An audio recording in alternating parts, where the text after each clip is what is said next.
Welcome to Queernecks, the podcast that puts the yeehaw in y'all means all. I'm your host, Beck. And I am your host, Dash. Welcome to today's episode.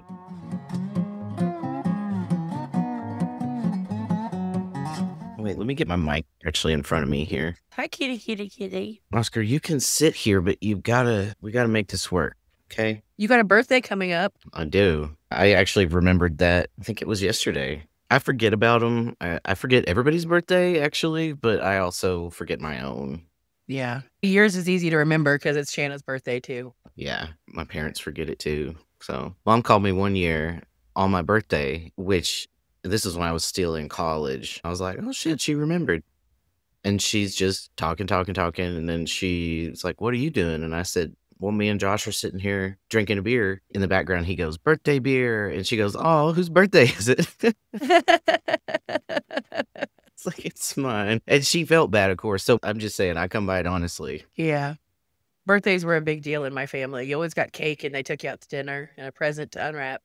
A birthday's not a birthday if you don't get cake with me. Yeah, I got myself. I've been trying to quit smoking. Good for you. Yeah. Some days have been like no cigarettes at all. And a couple of days where I have smoked one or two. But snacking just doesn't sit well with me. Like it messes my stomach up. So now I just feel sick all the time. Do you want to quit smoking? Not really. I really enjoy it. Yeah. Then it's going to be even harder for you. But that's only really what to really do it is to want to. To want to quit smoking more than you want to smoke. Yeah. Because all of the normal reasons I think people have is they want to change the lifestyle, right? Being a smoker requires a certain kind of lifestyle and a routine, or they want to change the financial aspect of it, or they want to change their health.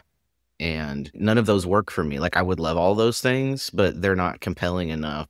When I had quit before, what happened was I started to find it annoying. It started to become not as fun. A burden. Yeah, it started to be like, I was just like, oh God, I have to smoke another cigarette. So I think that's where I'm at right now. Like, I don't feel like doing this anymore. Especially when it gets cold. Yeah, and it could be a sign that I'm starting to feel better too, like mentally. Starting to be like, okay, maybe I can get some, what is it you get from smoking? Is it serotonin or dopamine? I don't know. You get... All I know is the nicotine. Yeah, the stimulant, it gives you some sort of boost. Here comes another cat. I had to use the patches to quit, but I really wanted to. My dad had... By the time he died, my dad had lung cancer 4 times, and his sisters both died of lung issues, and watching somebody die of lung cancer is rough. It is. Plus, I didn't want to be a doctor that was a smoker. I figured that would be disintuitive. Yeah, I was I had to go to the dentist this morning. Oof. Yeah, I know. You always have to like out yourself at whatever doctor you go to. Like, they'll ask you if you're a smoker. I'm like, why is that your business? But it's like, I know why it's your business. I just don't want to tell you the truth. The answer, I guess, to the question, why do you want to quit smoking, for me, is it's peer pressure. I want everybody off my back about it. Yeah. Which I don't think is a very good reason. No, it's a reason, but yeah. It's a reason, yeah. But man, when she got out that pressure washer thing they put on your gums, my gums are so tender now. Delicate little flower gums.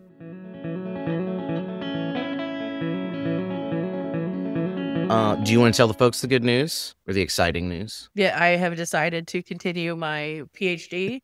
Yeah. That news? Yeah. You know, I really put kind of my heart and soul into thinking about it the last few days, and it's going to be a lot of work. But I lived through an extraordinary set of circumstances the last 4 years, and if I can make it through that, I don't want to change my job. You know what I mean? Therefore, I have to finish this thing. I really don't have a choice in the matter. I mean, I could choose to change careers and do all that, but I'm not going to make the same kind of money I'm making, and et cetera, if I tried it. And I'm almost 50 years old. I got to do it. And I got the full support of Dr. Nelson today. She's totally on board with me. I told you. She thinks this is a great time because where I'm full-time, I can get the tuition voucher and that kind of stuff. So she said this is the perfect time to do it. Man, the longer I know her, because I worked with her some when I was there, and I've begun like working with her again now, coming back as a student. I just have a lot of respect for her. You and me both. A lot of trust in her having the students back. Yeah, she's wonderful. Mm-hmm.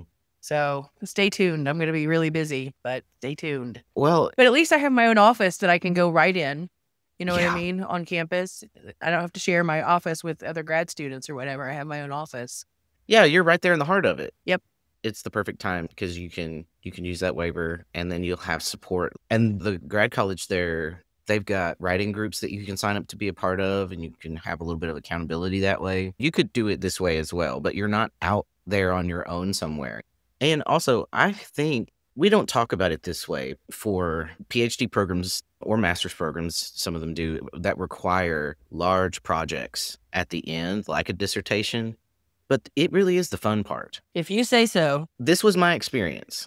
So let me say that. And I think the reason it becomes such a slog, the dissertation becomes the thing that washes people out, is because you have to do it right on the heels of heavy coursework. So for me, taking a big break between finishing coursework and writing the dissertation made the dissertation, it was funner than anything else I was doing in my life at the time. Yeah. I think I have a lot to say. I've had a lot of time to think. I think that I want to also, I don't know if I would I have to do IRB if I did a study on Facebook on like comments or something? Or is that a textual analysis? I didn't. So I did a study of Instagram hashtags, and I did not do IRB because it's public. Okay.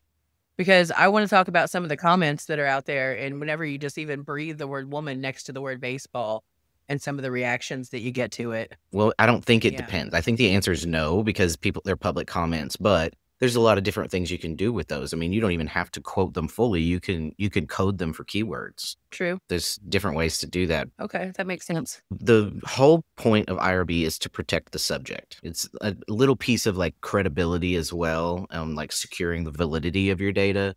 But it's a whole lot of ethics regarding the safety and security of the subject. At Facebook, well, we know certain things to be true about Facebook as a social construct, but it is not considered protected population. Right. Or speech, probably. No, there's probably a formatting for whatever kind of citation. I used a Facebook post in my master's thesis. There's a lot of public history groups that gather on Facebook. And I used one from my hometown and some of the articles that they had there. But we'll see. Is it fall there? It's ooky spooky out here. Yeah, everything's turning red and yellow and orange. There's trees. Do you remember where I used to live in BG, right by the high school? Yeah. They have a line of giant green trees that turn bright red, and then they all fall off. But it's beautiful when they all turn red, because the high school colors are red and white, I think. It was one of my favorite things about the neighborhood that I lived in. And so I go that way home sometimes now just to see it. I noticed the other day that it's turning red. They're about a third of the way there. So there are leaves on the ground here, but I don't notice trees changing colors, which is interesting. But I think it's also that the trees just aren't that visible here because it's so flat. So you have to be by a tree. So it's probably the same there, though. Yeah, but I live kind of out in the country, if you can, for Toledo. I live out in one of the suburbs that's very community-minded. The biggest thing here is the Kroger. I've been watching horror movies. My favorite time of year is fall in general. Me too. But I love watching scary movies when it's kind of chilly feeling. So I've been sitting in here with the windows open watching scary movies. And I watched Weapons the other night. Have you seen that one? No. I'm not very well versed on scary movies at all. Since Silent Hill, I haven't really watched any. I was gonna ask you if it was you. I couldn't remember if it was you or Shanna that didn't like the spooky movies. She doesn't like anything that's gory or that kind of. We both like psychological stuff, like murders and serial killers and like that kind of thing. But like Saul, I just can't with that kind of campy ass, crazy, weird shit. That's pushing it for me.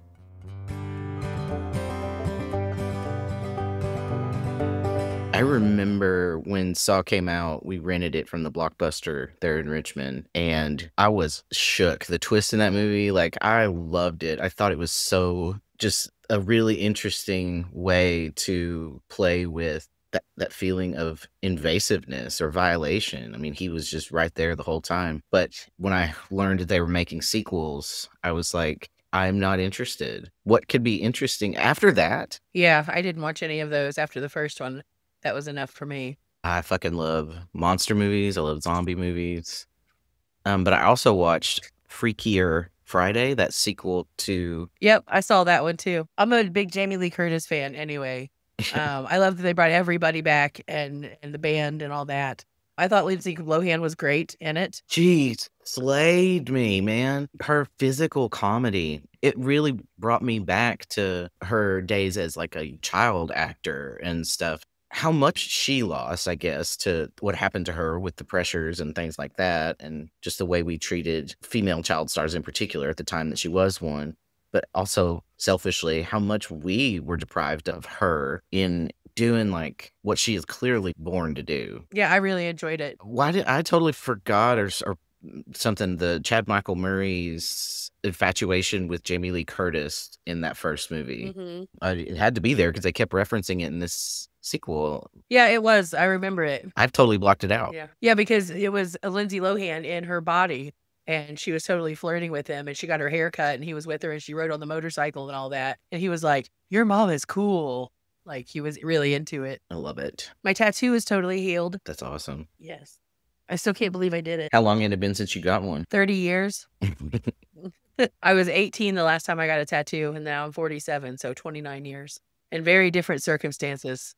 This one, I had a queer woman do my tattoo, and I thought that was badass, that I had the availability to make that choice. Because my other two were done by men, and I don't like either of them. Both of mine were done by my college crush, this girl that I had a big crush on. Both of them were kitchen tattoos, so she did them at her kitchen table. Oh, nice. I don't even think I knew you had tattoos. Yeah, look, I've got the Starship Enterprise. Oh, yeah, yeah. I remember that. And then I got David's initials. Oh, can't see them. They're inside my arm here. God, these cats. That's where I got mine, too. That's where mine is, right there on the inside of my arm. Yeah. There. I've got one on my left hip and one on my right inside ankle. They're just stupid. They're totally of the 90s and shouldn't be seen. Yeah, I think I want to get one, but I mean, of all the like dumb purchases to make right now, and I would have to drive hours and hours to find someone who could do it because they don't have, right. Can't walk out into a cornfield and get one of those. Well, it only cost me $80 for mine, so I didn't think it was too much of an investment. That's a great deal. Yeah, because it's so little, you know what I mean? She made me 6 versions to choose from, and I chose the smallest one because I want it to be not even really all that noticeable. I want it to be just there for me for when I need it. Yeah. Because I miss every day I miss my mom, and I don't see that ever changing. At least I carry her with me in a physical way. Adding things to the wheel. Nice. Hi, Peter. All right. So let's give it a spin. Let me make sure I took off everything. Oh, no, this one we had done. All right. Let's give the wheel of what have you a spin. Oh, this is a good one. I've been wanting to talk about this one. It landed on First Crush. First Crush. Yeah, which I have trouble really pinning down, honestly. I love to have crushes. I'm addicted to having crushes. I remember mine very specifically because I didn't know that to call it a crush because it was a woman. Yeah. And I just really was a big fan of Miss Trisha Yearwood. That's how I interpreted it too, is celebrity crush. Because real life crush, those are... It was too dangerous. I know.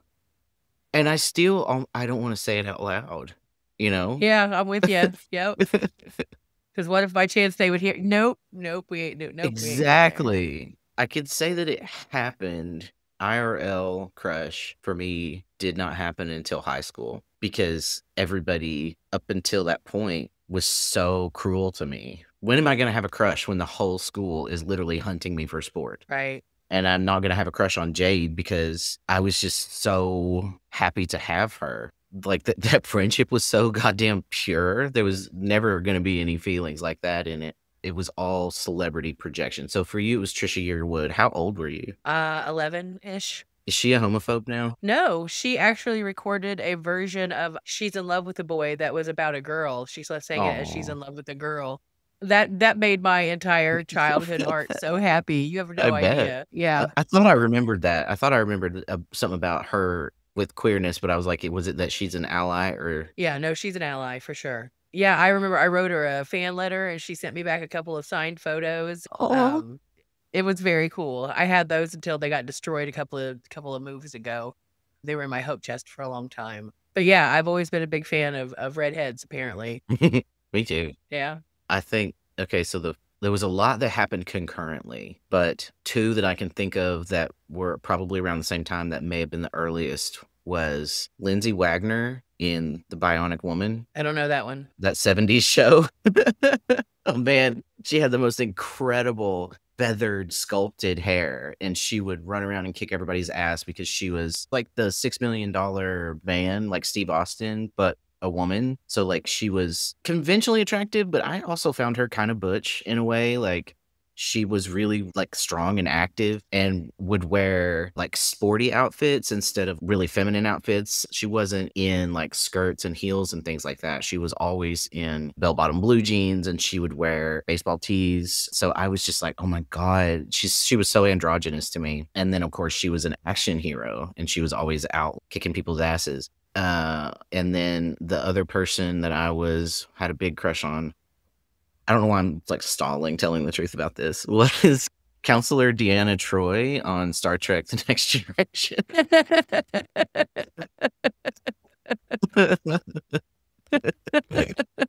I would just sit and daydream about these women. Aww.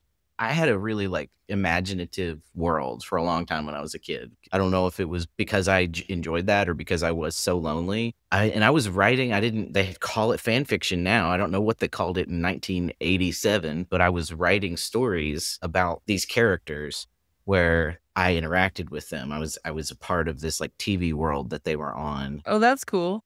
I always wrote myself as a boy too. I also wrote X-Files fanfic because I was super obsessed, just had a gigantic crush on, I don't know if it was Gillian Anderson or if it was Dana Scully. Yeah.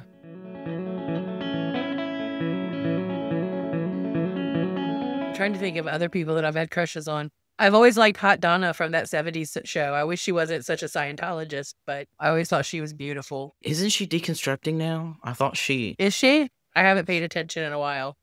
Because initially she supported Danny Masterson, but I saw like some things on YouTube that suggested that she might be deconstructing. I'm not sure. Listeners, if you know, let us know. But yeah, that like husky voice and tall and kind of like strong looking and athletic, just women who are sporty and gender nonconforming. Love it. Yep, I'm with you there. And the red hair doesn't hurt. Did you ever have a crush on anybody who was not a cis woman? I mean, I have a few husbands. In a very platonic sense. I would say I wasn't really attracted to them, more their personas. It's not like if they were in front of me, I would try to jump their bones or anything. None of them is your hall pass. Yeah, no, not at all. Same. I always liked Jamie Foxx and Shamar Moore from Criminal Minds. I always liked him too. They look very different. Yeah. Try to identify a type. But they both have outgoing, very charming personalities, and I like that. I like somebody who's funny and confident. Fun, yes. Humor, like if I'm not physically attracted to you, but I find you funny, I can settle. Right? That's one of the best things about my relationship is that we still make each other belly laugh all these years later. Yeah. That's one of my favorite things. We still know how to get each other in that way. I think there were men I could appreciate their looks. For a while there, Brad Pitt was everywhere. And I remember trying to understand my reaction to his aesthetic because I just really, really wanted his wardrobe. I wanted permission to look like him. Yeah. Jennifer Aniston was another one of my big ones. So he had her. So right. Did you ever, I know someone who has like men she would lie about, like her celebrity beards, because you know how girls would always be talking about who their crushes are and stuff, and you have to join in or you're suspected of being a queer. Right. Oh no. Maybe Justin Timberlake, which he's a terrible person now, so I don't even know what I ever saw in him. But back in the day, he was very handsome and he brought sexy back. So he did, right? Even though it never left. Right. Mine were the heartthrobs of the 90s, all the ones that looked like they could be girls. So Devin Sawa, Joey McIntyre from No Kids on the Block, Jonathan Brandis, R.I.P. It was a short list of just those kind of androgynous looking Tiger Beat cover dudes in the 90s. And I'd be like, oh yeah, he's hot or something. Right. Oh yeah, I got those magazines too. Truly for the articles.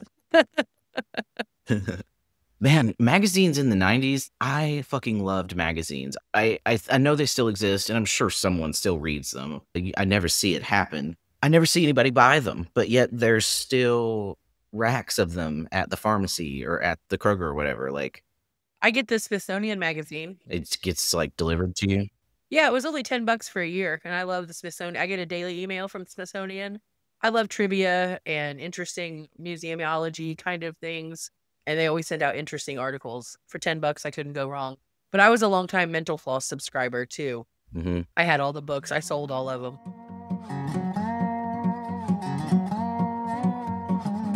What kind of trivia are you the best at? General knowledge, not science, but I know old TV shows. I know just general random shit. I don't really specialize in any given area. Well, I am pretty great at general knowledge trivia as well, so we need to have a trivia battle. I'm in.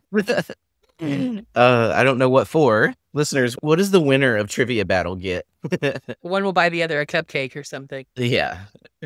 We have a place here called Nothing Bunt Cakes, and they're all bunt cakes, tiny miniature bunt cakes, and you can get lots of different flavors. It's the most random thing in the world. Just a one whole store, and all they sell is bunt cakes. Someone had a vision and they followed it.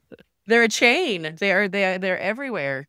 They're like the Peach Cobbler Factory. Have you ever heard of them? Yeah. Oh, you know who? So this isn't a first crush anymore, but I just have a lot more to say about celebrity crushes because I had so many of them. And I wonder if this is a like closet queer kid experience of like secretly coveting. Well, and I know that like it's normal for kids to do this in general, but I had like I would make collages of magazines. Like I would get Wizard magazine or People or Entertainment anytime there was a story about the X-Files in there or Star Trek or something in there, and I would cut out the pictures or the articles and make collages of them. I was big about like I covered my whole room in cutouts, and like my mom had to go in with a razor to get all of the yellow sticky tack shit off my walls because I would cut out pictures and quotes and put up my own Yep. pictures. On my ceiling, I had a poster board that had all my friends' phone numbers on it so I could lay in bed and call whoever. My mom thought that was genius. I think it's genius. I had one wall that was all Tori Amos. I would stay after school because there was computers at my high school and print off pictures from the internet.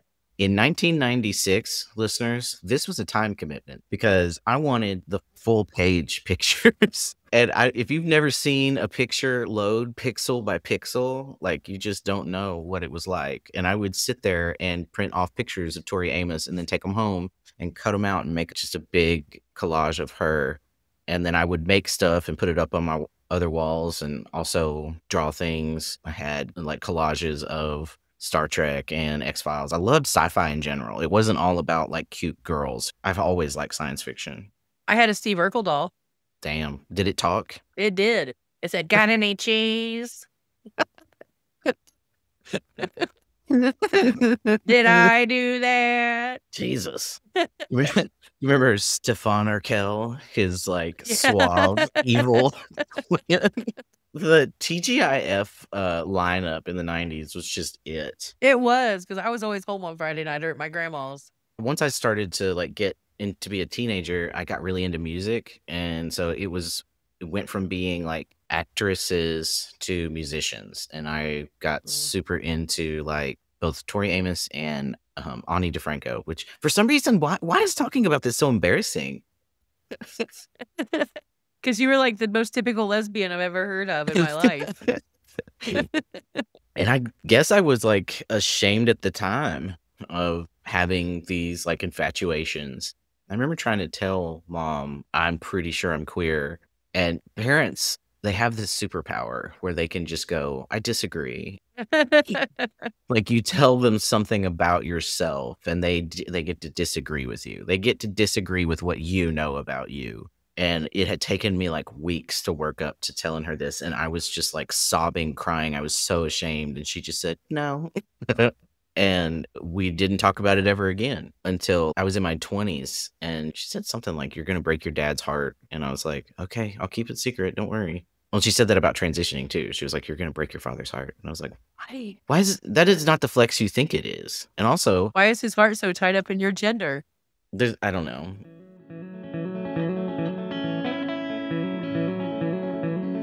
I think where I was growing up, I think I know my parents were ashamed to have a queer kid. Just a lot of stigma came with that. Yeah. So they had some shit on the line too, like of people finding out about this, like they were going to be embarrassed. Yeah, totally. That was the way that it worked when I came out to my parents.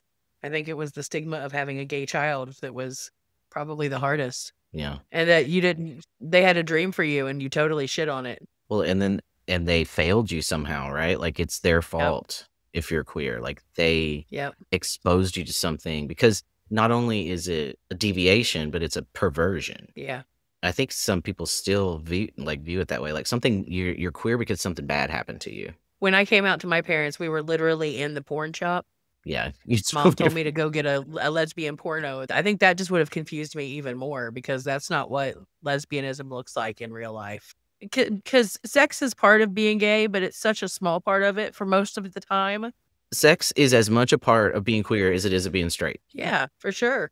And but there's so much more to the relationships and that people just don't get. Our relationships are just as complex and deep, and I think deeper sometimes because you know how the person thinks, or you know what I mean? Well, and you share something that is stigmatized because I can tell you this, people don't become queer because something bad happened to them, but bad shit happens to people because they're queer. Yeah, for sure. And that makes you members in a shared experience. Straight people don't have that. Straight people don't have a culture. Right. I don't know. This is getting kind of tricky though because culture isn't only for people who are oppressed. No, but in my class the other day, we were talking about race and privilege and all that kind of stuff. And we got to cultural appropriation. And somebody asked me if straight people go to a gay bar, is that cultural appropriation? And I wasn't sure how to answer that because gay people absolutely have their own culture. You know what I mean? What did you say? I said, I could see how you would think that. I said, that's a very interesting question. I said, I don't exactly know how to answer that because definitely gay people have a culture of their own that's been forming for the last 100 years or more when we had like the ballrooms and that kind of stuff happening in San Francisco and the gay movement and all those things. And there's a history and a shared language and a culture, but it feels strange to consider it a unique culture. You know what I mean? So yes, in my opinion, yes, that you can culturally appropriate gay culture was my final decision there. Yeah, I think any culture can be appropriated, but nailing it down to what that actually looks like can be tricky. So a straight Yeah. person going to a gay bar, no, I don't think that's cultural appropriation. If a straight person goes into a gay bar and can't shut up about, yeah, it's queen, yeah, it's girl, it's how you perform. Cultural appropriation is a performance. And the intent hmm matters a lot. It does, right? Someone can accidentally. Remember when like white people were wearing dreads all the time? Mhm. And if this was probably 10 years ago, 15 years ago now, when I was in college, they were doing it. They had no idea that what they were doing was super offensive. These were people who would have considered themselves anti-racist, people doing anti-racist work in real life. They would have been really crushed to learn that what they were doing was hurtful. Yeah.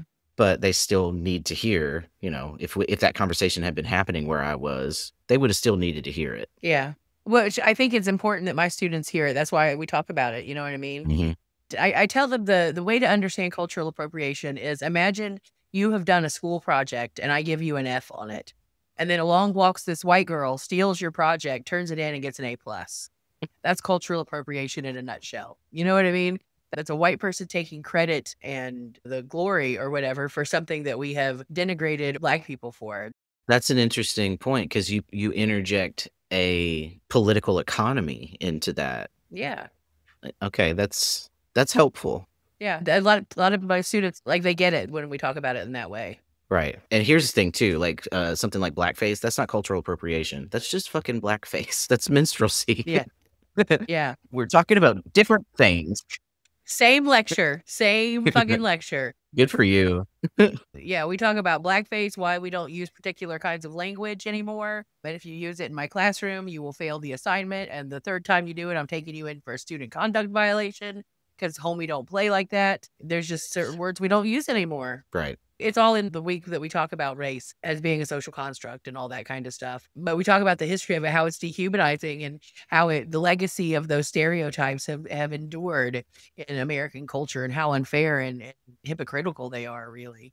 But when you know where stuff comes from, it's easier to tear it apart when you see it.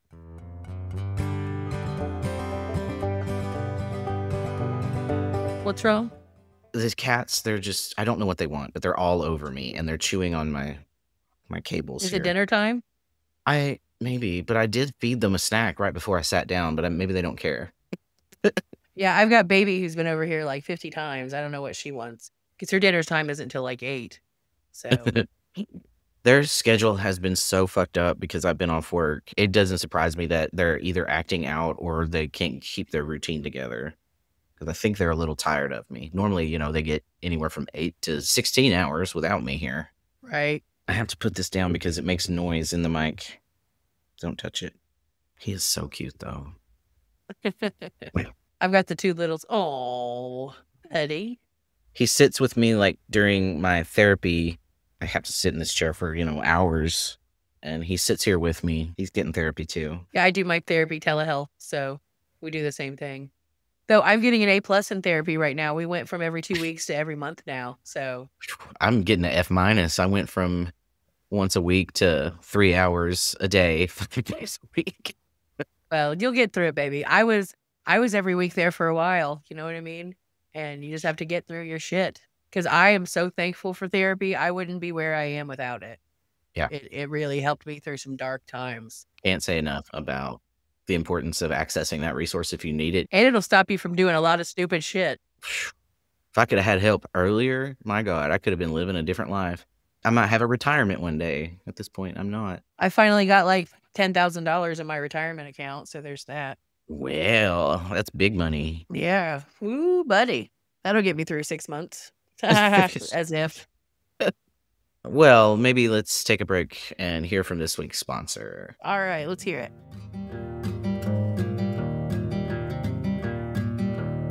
This episode of Queernecks is sponsored by Scarecrows, icons of the cornfield.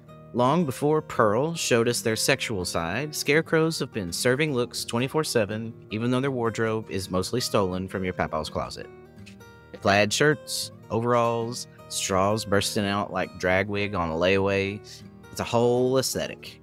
They stand as the non-binary guardians of rural America, neither alive nor dead, not fully here or gone, holding their place in a liminal space with eyeliner smeared from crow poop. They don't pick sides, they just hold their ground, fabulous and steadfast, protecting pumpkins like professionals. Stillness comes naturally to them, yet every gust of wind transforms that floppy hat into an instant runway drama. Their silence reads as judgment, their camp shines through button noses and stick arms, and their presence radiates both spook and style. And for queer kids in the holler, scarecrows were often the blueprint. That distant figure in the cornfield could appear fierce, mysterious, yet spooky enough to spark a rural queer awakening. So the next time a scarecrow leans in the pumpkin patch, remember, this is more than pest control, it's a pageant spectacle. It is Appalachian runway in its cornfield couture. The scarecrow remains silent, stylish, slightly haunted, and forever fabulous. Did you ever make a scarecrow? No, I never have. It is an itchy experience. Yeah. When did you make one? We had to make them to keep crows out of the corn at the farm for those kids that we hung out with all the time, and use the same techniques and stuff to make things for Halloween decorations. Gotcha. That we would put we might have killed people. We would put those things on the road. Now that I'm thinking about it, is not cool. Oh, I have to get my thing ready here. Biscuit. We should make some stickers. I was thinking we should make Queernecks stickers. Oh yeah, that would be awesome.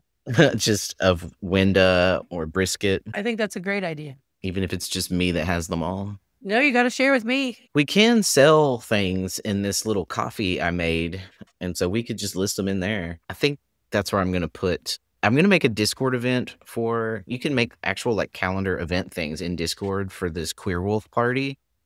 And then I'll just put that in the coffee, and then people can get it that way. Sounds like a plan to me. Oh my God, my gums hurt so bad. Oh, dentist hell. Mm-hmm. Although they said I don't have any cavities, though, which I thought I did. Must be nice to have good teeth. I inherited shitty teeth. I know. I feel fortunate all the time. Yeah. But she goes, "You like coffee?" Yeah. Mm-hmm. What gave it away? I wish I liked coffee. I like everything about coffee but the taste of it. I love the smell of it. I love the culture of it. I love caffeine. I love coffee houses. I love, all of it except the taste of it. I've tried it 100 times and I just cannot learn to like it. It just feels like I've been punched in the nose every time I take a sip. It can be bitter. Yes, very. All right, tell me about nouns.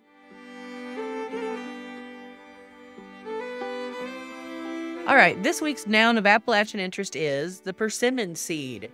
Now, who needs the Weather Channel when you've got a persimmon tree right in your backyard? Around here, we don't wait for Al Roker to wave his arms in front of a national map.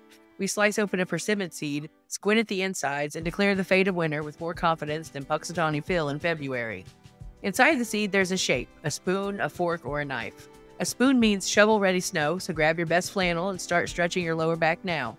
A fork, that promises a light winter, just enough chill to poke at you, but nothing serious. And a knife, well, that one says icy winds are gonna cut right through your flannel and thermal underwear combo like you're not even trying. It's Appalachian meteorology at its finest, science with a healthy side of superstition. And let me tell you, Mamaw's persimmon seed predictions have beaten Al Roker's big city radar more times than I can count. She never needed satellites orbiting the Earth. She had root pulp, and that was apparently all she needed. But the real entertainment isn't the forecast, it's the arguments. Every fall you can find a circle of grown adults standing around yelling at a seed like it's the result of a natural election. I swear it's a spoon, Daryl. No, it's a knife. You need new bifocals. It's Appalachia's version of climate science, and honestly, it gets just as heated. At the end of the day, whether it's a spoon, a knife, or a fork, winter's still going to show up uninvited. You'll be salting the steps, layering the flannel, and praying the pipes don't freeze. But here in Appalachia, we don't just watch the weather, we argue with it, we joke about it, and predict it with the seed in our hand. Because sometimes the best forecast isn't on TV at all. It's sitting in Mamaw's pocket, waiting to be cracked open. Have you seen any seeds yet? No, my mom's best friend had a persimmon tree in her backyard, so they always did it. So that was a thing when I was growing up. We always knew. But I don't know anybody with a local one. And then you have to have a local one or it doesn't count. I saw somebody in one of the Facebook groups I'm in post theirs, and it was a shovel, it was a spoon. Oh, great. Yeah, I know. Everybody out here too says they're like, "Oh, it's going to be a bad winter." It's like, what the fuck? What was last winter? Well, this is my first winter with an all-wheel drive, so there's that at least. It's a game changer. Yeah. I moved up here. I think everybody thought they was gonna make fun of me about my car. Tell me the way they kept asking, I could tell like they were just waiting their turn to tell me that it wasn't good enough for Minnesota. But I am from Eastern Kentucky. I have a 5-speed Subaru Crosstrek. I'm shocked at how good it is. I remember when they first come out with all-wheel drive and it was garbage. You remember this is like 20 years ago now? I don't know. I just remember in the 80s. The 80s were 40 years ago, my friend, not 20. What the fuck is this lie you're telling me? Whatever. My parents always drove really cheap cars, like K cars, although they had a Cutlass at one point that was pretty sweet.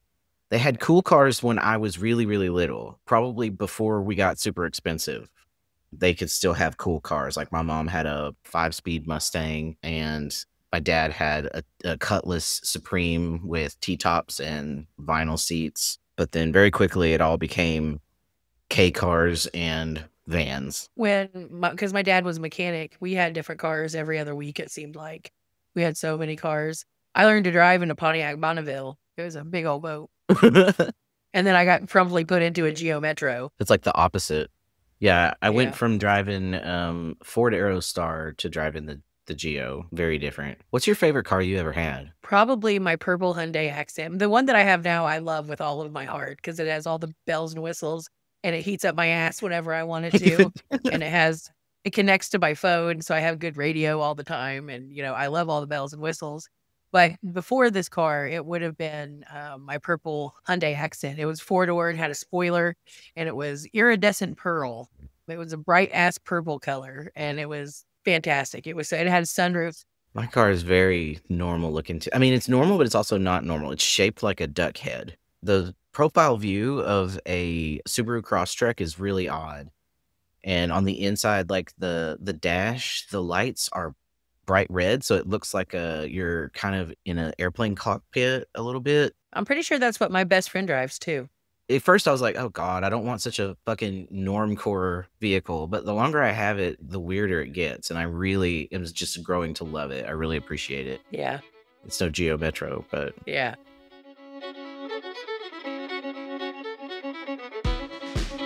Well, what do you think? Should we start doing video so we can start having some show and tell? Oh, that scares me, but okay.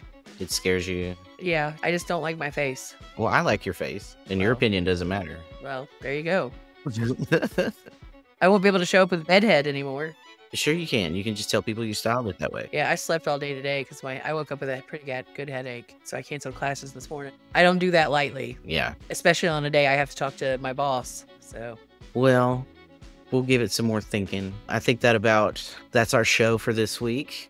Hope you had fun. Thanks for hanging out with us.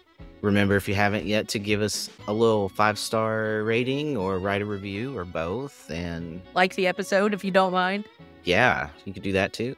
Send us a message if you have some weird story to tell us. Who was your first queer crush? And did you tell anybody about it, or did you intend to take it to your grave with you? No matter what, at least you didn't tell the whole world about it on a podcast. The urge to delete all of this is so strong. They'll never know. Marina Sirtis is still fine, though. Thanks to everybody who listens. We love you lots. Look out for the newsletter. Subscribe to the newsletter if you haven't, and we'll tell you some more about how to hang out with us for our Halloween party, where we watch Curse of the Queer Wolf, and you'll hear me and Beck doing some commentary over top of it once I figure out how to make that happen. Well, say hi to your mom and them. Bye.